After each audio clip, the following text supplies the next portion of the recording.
Look, I know it's another whack against the Albanese government, but I have to say, again, it is totally obsessed with race politics, totally obsessed with trying anything, including today changing the $5 note to remake Australia, make it more tribal, and make you vote for its Aboriginal-only voice to Parliament.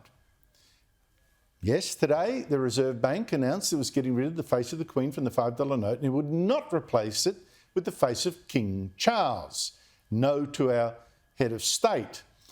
Instead, it's going to replace the Queen with the face of some Aboriginal person who just can't think of at the moment.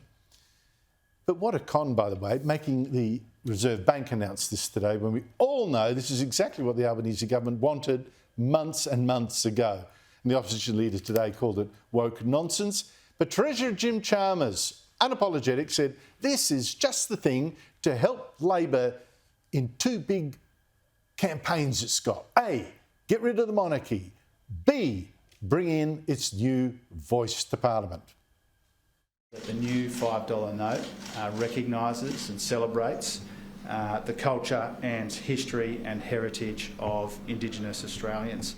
You know, it's no secret that I would like to see Australia become a republic.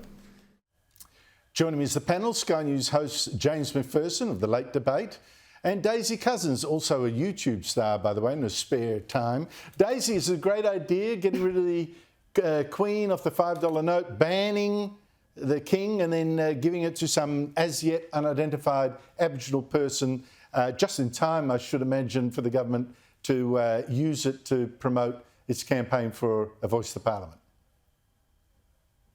Well, no, I mean, it's a terrible idea, Andrew, to not have Queen Elizabeth on the $5 note for the simple fact that I don't even see why we need to change the $5 note to have King Charles on it. I mean, you know, the $5 note doesn't necessarily have to have someone who is still alive. Why can't we keep the wonderful Queen Elizabeth II, her late Majesty, who reigned so beautifully for such a long time? For my money, that would be the perfect way to commemorate her. Like, what on earth is wrong with that? And for all of Labor's talk about, you know, wanting to commemorate Aboriginal culture on the $5 note, there is already an Indigenous man, David Unaipon, on the $50 note, which is worth more than the $5 note. But was the first Aboriginal the first published Australian Aboriginal author and also an inventor. What is he, chopped liver? Does he somehow not exist in the face of this kind of racial narrative? I mean, please, Andrew, it's completely ridiculous. Well, I love David Unaipon because I don't think that was noted at the time, but he said, James, that trying to reinvent the past and all that and trying to go separatism was not the way to go. No National Day of mourning. We had to learn to live together as one. And I thought, great man, great message for our time. What do you make of this? The thing is, the Queen on the $5 bill, the King on the $5 bill, that is what is, right? That is what is. They are ahead of state. What Labor wants to do is implicitly imply we need to be a republic. Yep.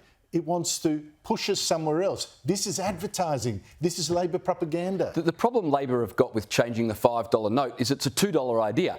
It's as plain as day what they're trying to do, Andrew. They're trying to chip away at our connection to monarchy, and they've been doing this for some time. They do it with the flag. Have you noticed the flag is never in the middle anymore? It's always to the side. Protocol says it's got to be to the side. Correct. But the way it's framed, that means the Aboriginal one's in the middle, tight TV shot. You always see the Aboriginal flag, and the colours, of course, are so dominating that effectively it is, as you say, it's correct. Marginalising the... They've done it with Australia Day, where Anthony Albanese changed the laws that I think were brought in by the Morrison government to compel councils to do citizenships on Australia Day. Albanese changed that. Now they're doing it with the currency. And this government is too woke to support our institutions, but too weak to come out and tell us we reject these institutions. If you vote for us, we will go this way. And so we're dying the death of 1,000 cuts, and the government are allowing that. It's wrong.